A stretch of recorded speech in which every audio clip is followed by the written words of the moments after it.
हाँ बेटा।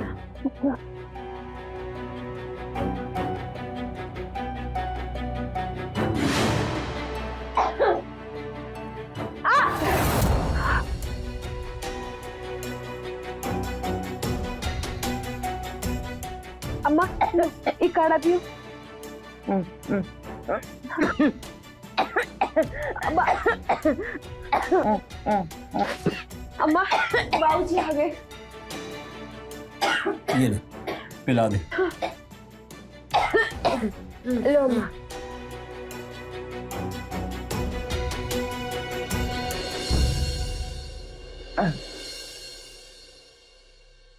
अम्मा आराम से। ये ले बेटा।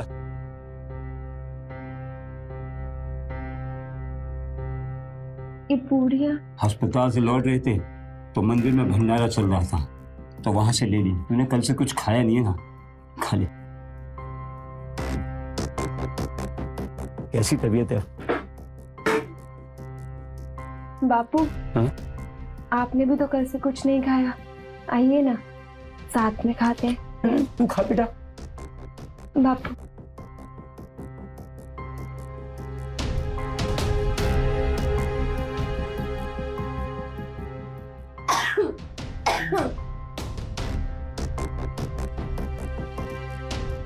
बापू तू भी खा।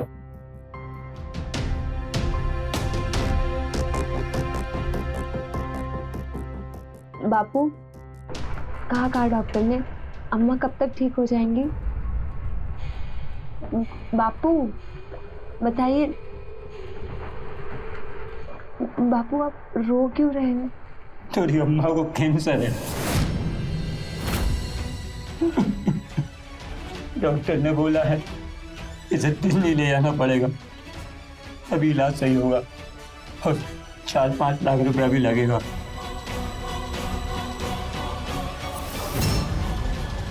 बाप आप फिक्र मत करो, हम दोनों बहुत मेहनत करेंगे और खूब पैसा कमाएंगे और अम्मा का इलाज कराएंगे। बापू अब बीना बुआ से बात करिए ना, वो कहीं ना कहीं हमें काम पे लगा देंगी। तू सही कहती है, मैं बीना से फोन पे बात करके आता हूँ। तू सही कहती है, सब सही हो जाएगा।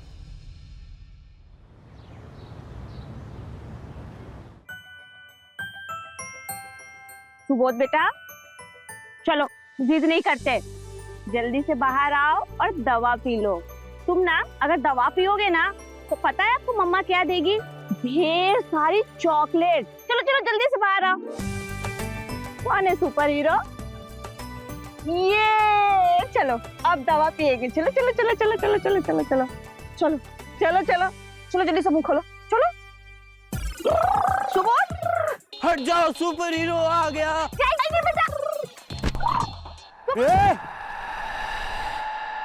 स्नेह बेटा इसलिए बोल लगी तो नहीं बेटा? तुम्हें दिख नहीं रहा इतना बड़ा सुपर हीरो आता हुआ? चोट मार दी तुमने, सॉरी बोलो मुझे। सॉरी, हमें माफ कर दो। बुरा मत मानना, ये ऐसा ही है। मम्मी बहुत अच्छी है, तो तुमने तो मुझसे माफी मांग ली, कुछ नहीं हुआ, चीटी मरी बस। अब मैं तुम्हें ना अपने दोस्तों से मिलवाता हूँ, बहुत सारे दोस्त हैं। अरे सुबोध छोड़ो उसे। माफ कीजिएगा आप लोग। वो हमें जयंत जी से मिलना है, वो बीना जी ने भेजा हमको। कौन है ममता? आपसे मिलने कुछ लोग आए हैं। साहब वो बीना से बात हुई होगी आपकी, उसने भेजा हमको। हाँ हाँ, वो कल ही बात हुई थी बीना से। ठीक।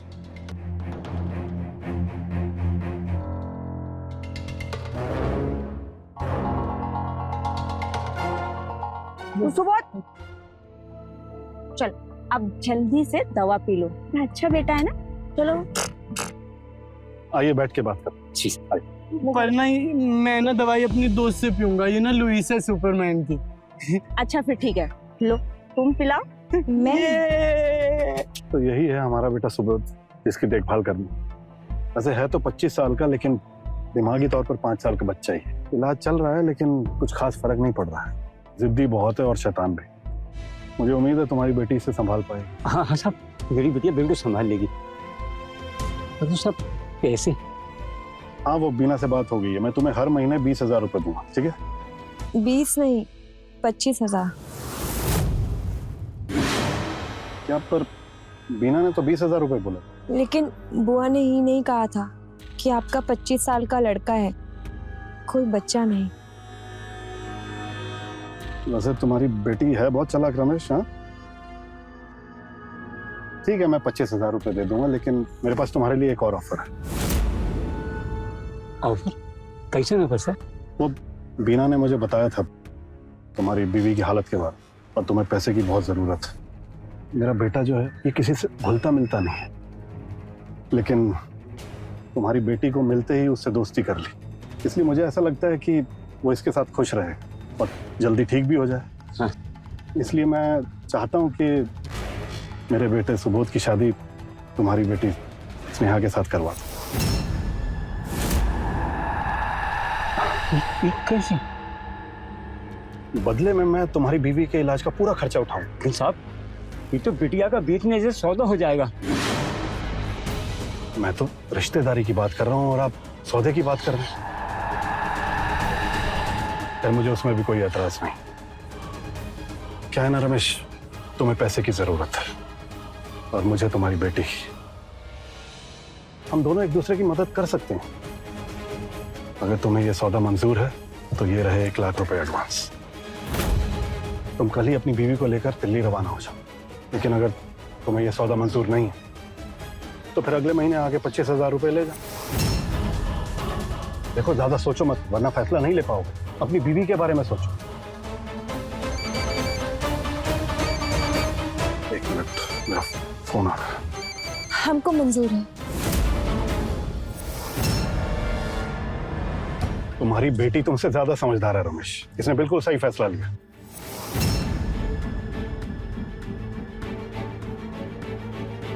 मैं आता हूं। हेलो बिटिया, ये तूने क्या किया? कुछ मत कहो बापू, आप बस अम्मा का इलाज करवा। अम्मा के खातिर तो हम अपनी जान भी दे दें। ये शादी कौन सी बड़ी बात।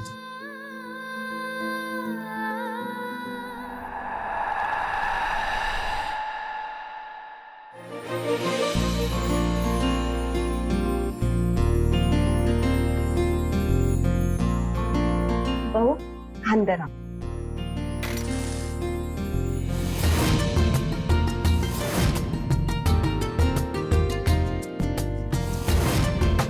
पापा जी, हाँ? आपने कहा था कि अगर मेरे ना शादी करूंगा तो आप मुझे बहुत सारे खिलौने दिलवाओगे। कहाँ है मेरे खिलौने? बेटा तुम्हारे रूम में जाओ, जाके ले लो।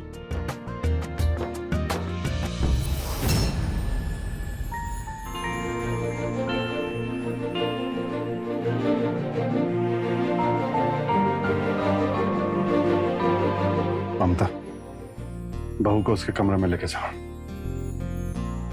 चलो बहू, आज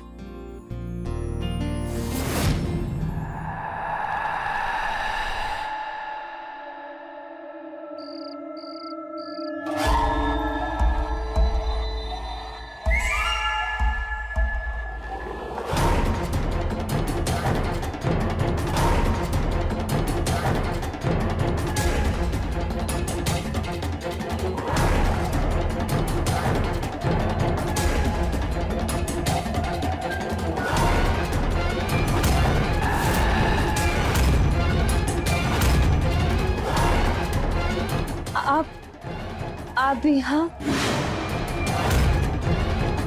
सुबोध जी कहाँ? सुबोध वो तो खेलते खेलते सो गया। और अगर यहाँ होता भी तो क्या कर लेता। मुझे तो शादी सुहागरात का मतलब ही नहीं पता। तुम्हारी जानकारी के लिए बता दूं कि सुबोध से तुम्हारी शादी सिर्फ एक दिखावा है। तुम्हें क्या लगा उस पागल के लिए 4-5 लाख रुपए खर्च करूंगा मैं? वो क्या है ना, मुझे तुम पहली नजर में पसंद आ गई थी। मैं रानी बना कर रखूंगा। नहीं नहीं, ये सही नहीं है। आप हमारे संग ऐसा नहीं कर सकते। मैं जो चाहूं वो कर सकता हूं। तुम एक बात समझ लो, तब से मैं तुम्हारा पति भी हूं और तुम्हारा भगवान भी मैं। मैं जो कहूंगा ना तुम वही करो। और हम ऐसा होने नहीं देंगे। तो फिर ठीक है, मैं तुम्हारे बाप को पैसे भी नहीं दूंगा। वैसे वो तुम्हारी माँ को हॉस्पिटल में एडमिट करवा चुका है, मैं उसे बोल दूंगा वापस ले आए, और मरने दे उसे ऐसे।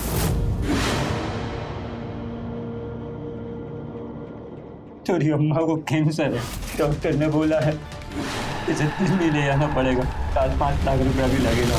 नहीं, हमारी अम्मा को कुछ नहीं होगा। तो फिर मैं जो कहता हूँ चुपचाप तुम वो करती रहो।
अपनी अय्याशी में तुम इतने गिर जाओगे, मैंने ये कभी सपने में भी नहीं सोचा था। क्या बकवास कर रही हो तुम? पिछली बार जो तुमने नौकरानी के साथ किया, इससे सबक नहीं मिला तुम्हें? अरे प्रेग्नेंट कर दिया था तुमने उसे। तो पुलिस में जा रही थी, मैंने उसे समझाया, 2 लाख रुपए दिए, और ये बात को रफा दफा किया। ये बातें यहीं खत्म करते हैं। ये सोच करके तुम सुधर जाओगे, लेकिन इस बार तो तुमने सारी हदें पार कर दी। तुम शायद भूल रही हो, 20 साल पहले ना तुम्हें सड़क से उठाकर इस घर में लेकर आया था, अपनी अय्याशी के लिए ना, और तुम्हारे उस पागल बेटे को भी अपनाया। तुम माँ बेटे को ऐशो आराम की जिंदगी दी, और अब तुम मेरी बीवी बनने की कोशिश कर रही हो। यह बात मैं हरगिज़ बर्दाश्त नहीं करूंगा, समझी? अगर अपना बुढ़ापा चैन से काटना चाहती हो तो अपने आंख, कान और मुंह को बंद रखो और पड़ी रहो किसी कोने में, वरना दोनों माँ बेटों को ना उठा के घर से बाहर फेंक दूं। बड़ी आई मुझे ज्ञान देने वाली, और आइंदा मुझसे इस तरह से बात मत करना, समझी?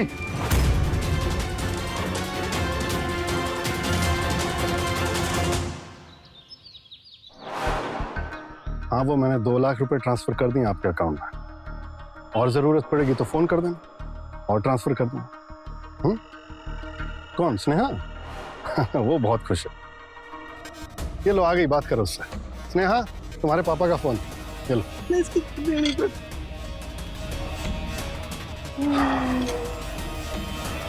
बोल रहे हैं तुम्हारी अम्मा का इलाज बहुत बढ़िया चल रहा।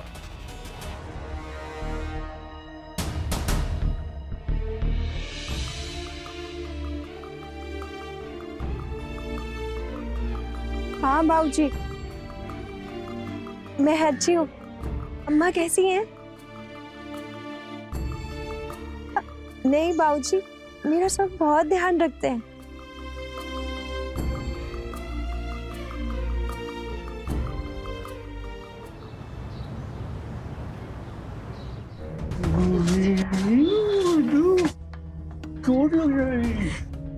आ गए तुम लोग? क्या कहा डॉक्टर ने? हाँ, कुछ खास नहीं, सब ठीक है।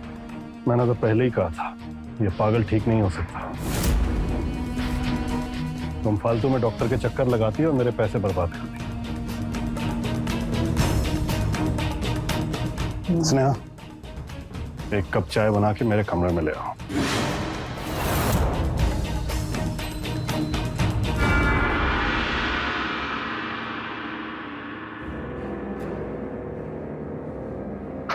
हाँ, वो तो ठीक है। अच्छा, मैं तुझे बाद में कॉल करता हूँ। हाँ?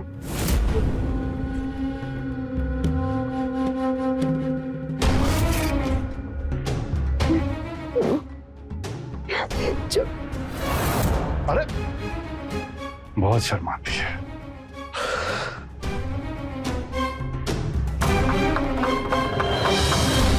तेरी तो निकल पड़ी जैन, लगता है फिर से जवानी लौट आई।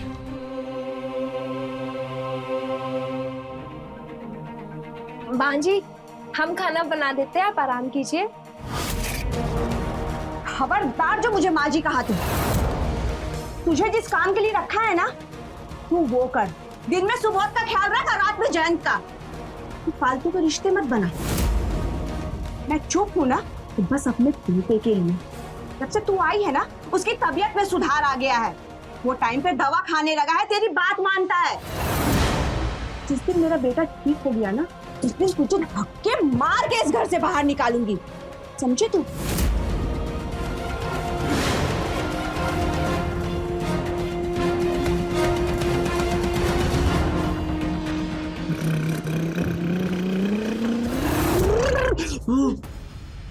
बैठो लुइस, सुपरमैन की गाड़ी में चलो। तुम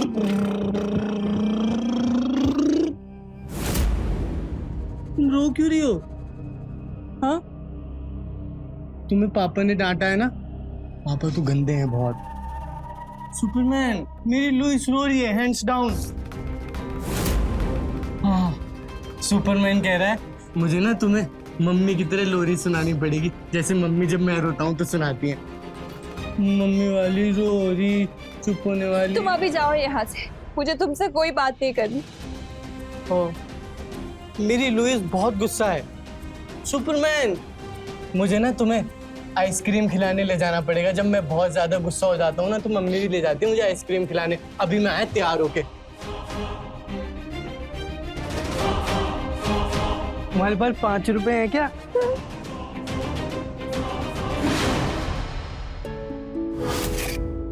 अरे चलो ना जल्दी, फिर आइसक्रीम भी खाना है।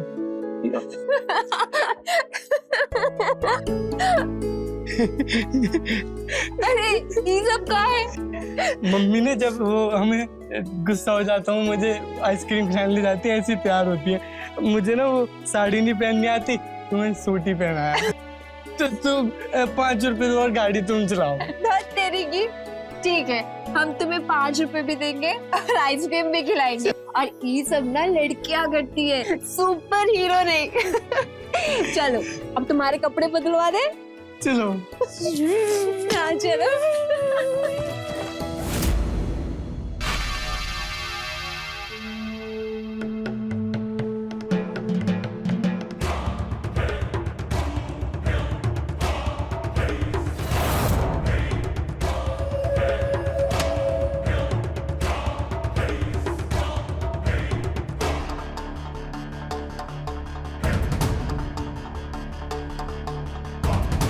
ये लो, इसे पहन के आ जाओ।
बहुत देख लिया टीवी, चलो अब पढ़ाई करो। नहीं, मुझे नहीं पढ़ाई करनी, मुझे टीवी देखना है। अच्छा, तो अब हमारा सुपरमैन हमारी बात नहीं मानेगा।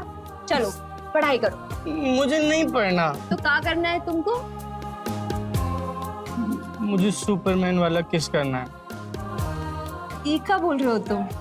जैसे सुपरमैन करता है ना लुइस को। अच्छा, तो तुमको किस करना आता है? मैंने टीवी पे देखा है ना वो जैसे। कैसे? अरे हम पूछ रहे हैं, बताओ ना। चलो करके दिखाओ।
सुबोध, इतना बड़ा हो गया तू? हाँ, इतना बड़ा हो गया?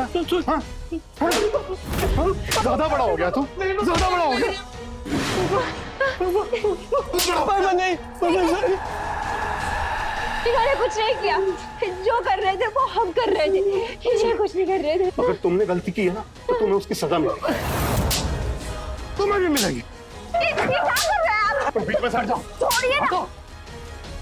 बाहर कुछ लोग आए हैं आपसे मिलने के लिए, पहले आप उनसे मिल लीजिए, बाद में सब करते रहिएगा। देखिए उसको।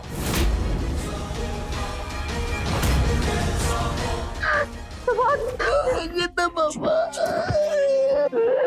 कितना पापा।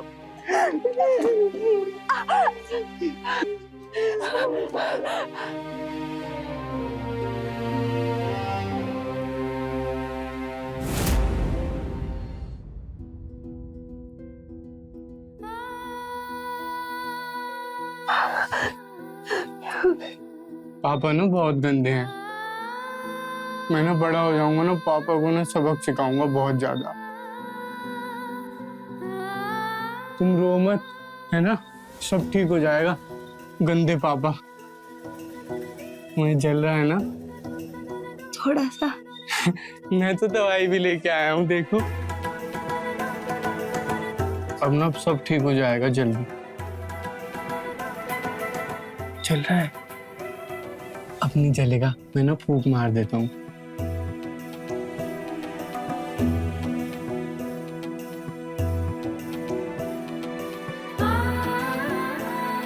अब नहीं जलेगा, नहीं जलेगा, थोड़ा सा जलेगा बस।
घिन आ रही है खुद से। अरे इतनी ही दिक्कत है तो चली क्यों नहीं जाती है यहाँ से? अब तो तेरी माँ का इलाज भी हो चुका होगा ना, तो मौका देख के भाग क्यों नहीं जाती है?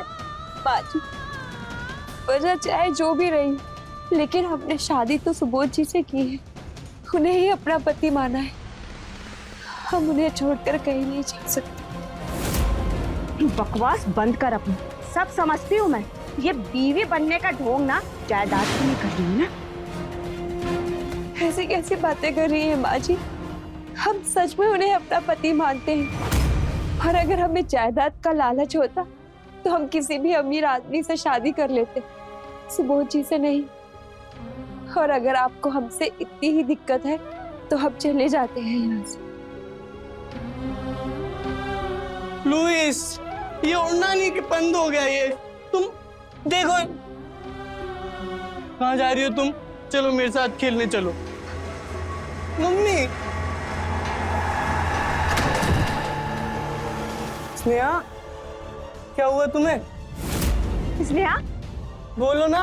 स्नेहा, स्नेहा का दोस्त, स्नेहा, स्नेहा। दोस्त, उठ जाओ ना, उठो ना, उठ जाओ। मम्मी, स्नेहा उठ गई।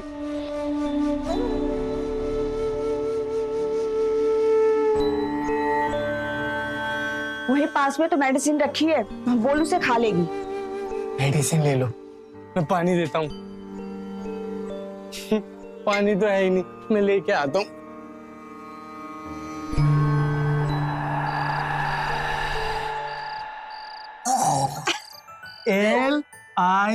LION, line. लायन नहीं, लॉयन। लॉयन। CH ईटा, तो अभी तक चीटा। सोया नहीं? पापा पढ़ाई कर रहा था। बहुत हो गई पढ़ाई, जा जाकर रूम में सो जा। तू चल मेरे साथ घूम, देख तेरे लिए कुछ लेके आ। आज रहने देते हैं। क्यों, फिर दिमाग खराब हो गया क्या तेरा? बेल्ट उतारोगे? नहीं नहीं, ऐसी बात नहीं है। वो हम पेट से हैं। अब ये कब हुआ? चल कोई बात नहीं, मेरा जानने वाला एक डॉक्टर है, कल सुबह उसके पास चलेंगे और बच्चा गिरवा देंगे, ठीक है? नहीं नहीं, हम ऐसा नहीं। ऐसा नहीं करेगी तो क्या बच्चा पैदा करेगी? हाँ? अगर लोग पूछेंगे ये किसका बच्चा है तो क्या बोलेगी? इस पागल का? हाँ? अरे लोग हंसेंगे तुझ पे और शक करेंगे मुझ पे। पर सच तो यही है क्या? कि ये बच्चा सुबोध जी का है। मुझे पागल समझती है? हाँ? तुझे क्या लगता है मैं तेरी बातों में आ जाऊंगा और तुझे बच्चा पैदा करने दूंगा ताकि तुझ इस जायदाद की हिस्सेदार बन जाए? अरे बहुत देखी है तेरे जैसी। देख, कल सुबह होते ही डॉक्टर के पास जाना है, नहीं तो चमड़ी उधेड़ दूंगा तेरी, और उसके बाद घसीटते हुए डॉक्टर के पास लेके जाऊंगा, समझी? मूड खराब कर दिया।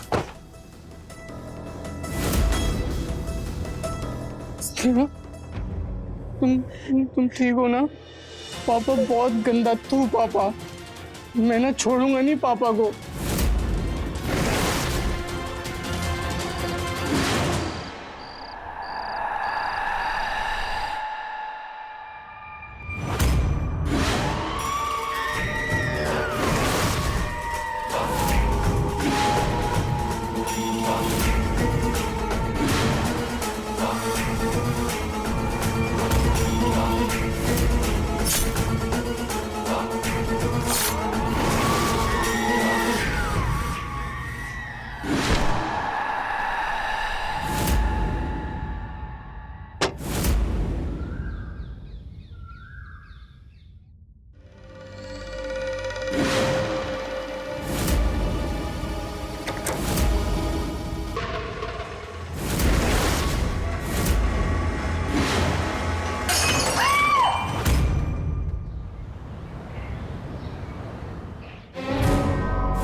सर, ये सेफ भी खाली है और ये रामपुरी देखकर तो लगता है ये पक्का रॉबरी का केस है। चोर चोरी करने आया होगा, ये जाग गया होगा और उसने इसकी हत्या कर दी। हो भी सकता है और नहीं भी हो सकता है। फिलहाल तो हम कुछ नहीं कह सकते जब तक पोस्टमार्टम की रिपोर्ट नहीं आ जाती। फॉरेंसिक टीम को इन्फॉर्म किया? जी सर।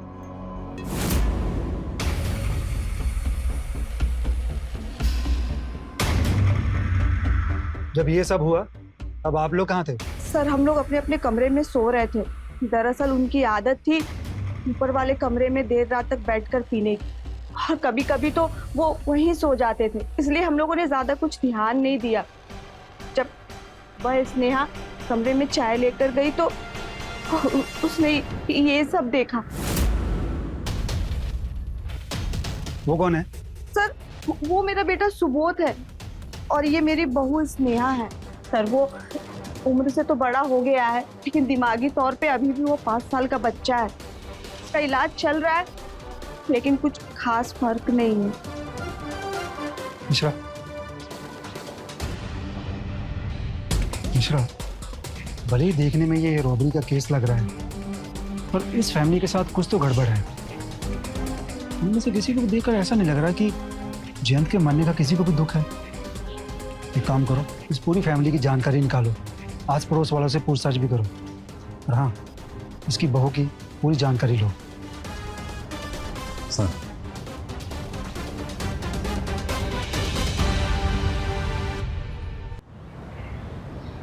हेलो रमेश जी, मैं पुलिस सब इंस्पेक्टर युगल मिश्रा बोल रहा हूँ।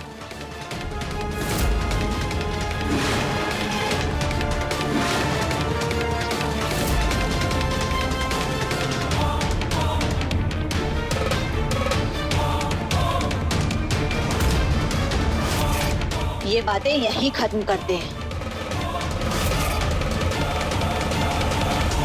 पर ये जयंत के परिवार के बारे में मैंने पूछताछ की। ये लोग देखने में इतने सीधे लगते हैं, अगर इतने सीधे हैं नहीं। और सर ये जयंत एक नंबर का अय्याश आदमी है। कुछ महीनों पहले इसने अपने घर पे ही काम करने वाली मेट को प्रेग्नेंट कर दिया था। और जब उसने इसको धमकी दी कि पुलिस में जाऊंगी तो ममता ने 2 लाख रुपए देकर इस मामले को शांत किया था। अजीब बात है, एक पत्नी अपनी पति की अय्याशी पे पर्दा डाल रही है। सर वो उसकी पत्नी है ही नहीं। दरअसल 20 साल पहले ये माँ बेटी को अपने साथ अपने घर ले आया था, तो तब से ये दोनों उसी के साथ हैं। क्या? इसका मतलब सुबोध जयंत का बेटा है ही नहीं? नहीं सर। सर मैंने उसके डॉक्टर से पूछताछ की तो डॉक्टर ने बताया जब से इसकी शादी हुई है, जब से इसकी हालत काफी तेजी सुधर रही है। और उसकी बीवी, उसके बारे में कुछ पता किया? उसकी बीवी बहुत गरीब परिवार से है और मजबूर भी है क्योंकि उसकी माँ को कैंसर है। उसका इलाज चल रहा है और सर उसके इलाज का पूरा खर्च जयंत उठा रहा है। पर ये जयंत इतना दरिया दिल तो था नहीं। सर दरअसल उसने स्नेहा के बाप से एक सौदा किया था। मेरे बेटे सुबोध की शादी तुम्हारी बेटी स्नेहा के साथ करवा दो। कैसी? बदले में मैं तुम्हारी बीवी के इलाज का पूरा खर्चा उठाऊं। तो स्नेहा और उसके बाप ने ये शर्त मान ली। पर ये जयंत सुबोध पर इतना मेहरबान क्यों था? हो सकता है जयंत ने अपनी अय्याशी के लिए स्नेहा से सुबोध की शादी करवा दी क्योंकि स्नेहा मजबूर थी, वो इसलिए चुप रही। हो सकता है सर। और ये भी हो सकता है कि स्नेहा ने जयंत की तिजोरी में गहने माल देखा हो तो सोचा हो ये हम लेके भाग जाते हैं कहीं, और जब वो अपनी वारदात को अंजाम दे रही होगी शायद जयंत जाग गया हो और इन्होंने हड़बड़ी में जयंत का मर्डर कर दिया हो। और ये भी हो सकता है कि स्नेहा ने ये काम किसी और से करवाया हो। खैर जो भी हो, वो चाकू हमें असली कातिल तक पहुंचा सकता है। तुम एक काम करो, वो चाकू ले जाकर आसपास के दुकानदारों को दिखाओ। हो सकता है वो चाकू वहां से किसी ने खरीदा हो। अगर हाल ही के दिनों में यह चाकू किसी ने खरीदा है तो बेचने वाले को उसका चेहरा तो याद होगा। तो हो सकता है दुकान में सीसीटीवी भी लगाओ और उस खूनी का चेहरा भी आ गया हो। सर पर हाँ, उस पोस्टमार्टम रिपोर्ट का क्या हुआ? कब तक आएगी? सर शाम तक आ जाएगी वो। ठीक है। सुबोध बहन को कोई नहीं पकड़ सकता। अरे रुको। मम्मी मम्मी मम्मी मम्मी चलो आप भी खेलो, बहुत मजा आएगा। हाथ छोड़ो मेरा। माँ जी खेल लीजिए ना, इतने प्यार से बोल रहे हैं। तुम लोग ना बहुत जिद्दी हो। अच्छा चलो चलो अरे लग जाएगी।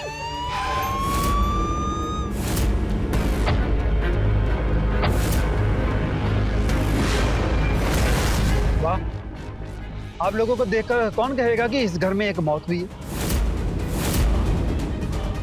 सर वो सुबोध जिद कर रहा था इसलिए। आप तो जानते हैं ना सुबोध की मानसिक हालत सही नहीं है। जानते तो हम बहुत कुछ है ममता जी, और जो नहीं जानते वो अब आप हमें बताएंगी। मतलब? हमें सब पता है कि जयंत को किसी और ने नहीं बल्कि तुमने मारा है।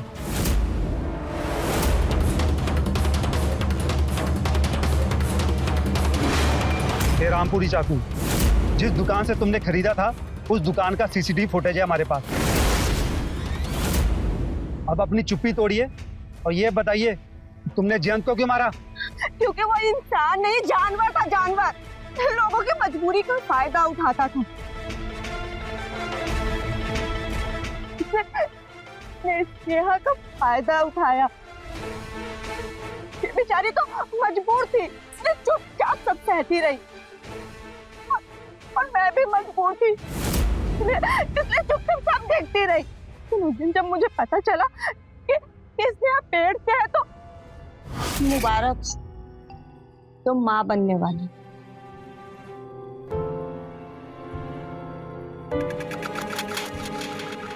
ज्यादा खुश होने की जरूरत नहीं है। अगर जयंत को पता चलेगा ना कि तुम्हारी कोख में उसका बच्चा पल रहा है तो वो गिरवा देगा। वो मेरे साथ भी यही करता था। नहीं माँ जी, ये बच्चा सुबोध जी का है। अरे थोड़ी तो शर्म कर ले। मेरे मासूम से बच्चे को इसमें क्यों घसीट रही है? अरे उसकी क्या गलती है? माँ जी हम सच कह रहे हैं, ये बच्चा सुबोध जी का ही है। हम मम्मी की कसम खा के कहते हैं, हम अपने होने वाले बच्चे की कसम खा के कहते हैं माँ जी, ये बच्चा सुबोध जी का ही है। स्नेहा की बातें सुनकर मुझे यकीन हो गया था कि ये सच बोल रही है। लेकिन मैं जानती थी कि जयंत इस बच्चे को गिरवा देगा। ये मैंने ठान लिया था कि मैं उसे नहीं छोड़ूंगी, मैं उसे मार दूंगी। और जैसा मुझे अंदाजा था ना, वैसा ही हुआ। जयंत इस बच्चे को गिरवाने वाला था और इसलिए मैंने उस रात जयंत का खून कर दिया।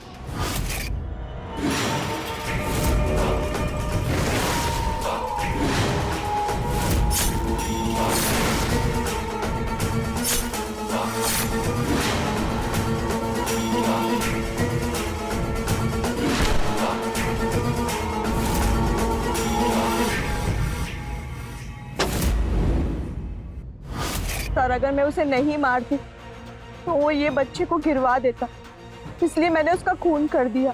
कानून हाथ में लेने की बजाय अगर तुमने कानून की मदद ली होती तो आज तुम्हें जेल नहीं जाना पड़ता। कांस्टेबल अरेस्ट करो इसको। नहीं नहीं, मेरी मम्मी ने नहीं कुछ किया, मम्मी को मत लेके जाओ। नहीं बेटा, मम्मा ने गलती किया है ना तो मम्मा को उसकी सजा मिलेगी ना। स्नेहा, हम अच्छे से जानते हैं तुम हमारे बाद इसका ख्याल बहुत अच्छे से रखोगी, इसलिए हमें जेल जाने का ना कोई अफसोस नहीं है। इंस्पेक्टर साहब चलिए। नहीं नहीं नहीं, कहीं नहीं जाने दूंगा मम्मा को। हेलो, हाँ ठीक है सर, वो जयंत की पोस्टमार्टम रिपोर्ट आ गई है, आपको मेल की है, एक बार देख लीजिए।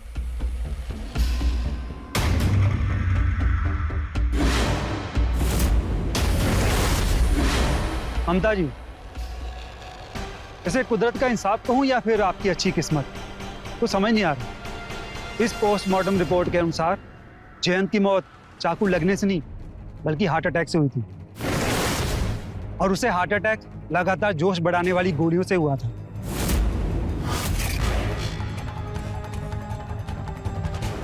आपके चाकू मारने से पहले ही वो मर चुका था। चलो मम्मा कहीं नहीं जाएगी।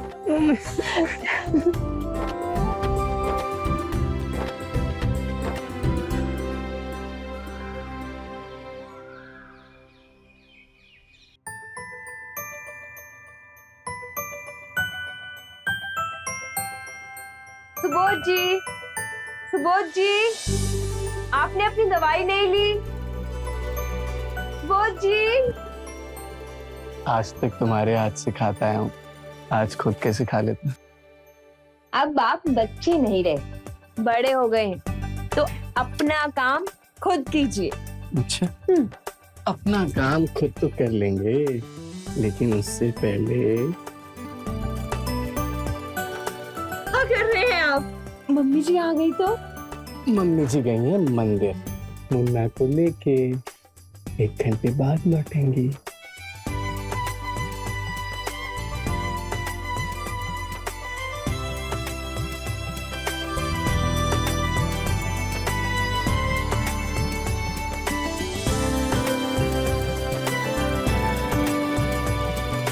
कहते हैं ना, अंत भला तो सब भला। आज स्नेहा एक खुशहाल जीवन जी रही है सुबोध के साथ। वही ममता अपने पोते के साथ खुश रहती है। जयंत ने जो बोया वही काटा। उसके खुद के हरकतों की वजह से ही उसकी जान गई। याद रखें, आप दुनिया को जो देते हैं वो पलट कर आपके पास आता है। इसीलिए किसी की मजबूरी का फायदा मत उठाओ। दयालु बनो, परोपकारी बनो, क्योंकि यही मानवता है। मैं रवि किशन अब आपसे इजाजत लेता हूँ। मिलते हैं क्राइम फाइल्स के अगले दिलचस्प और हैरत अंगेज कहानी के साथ। तो रहें खबरदार, बने होशियार, देखते रहें मेरे साथ क्राइम फाइल्स।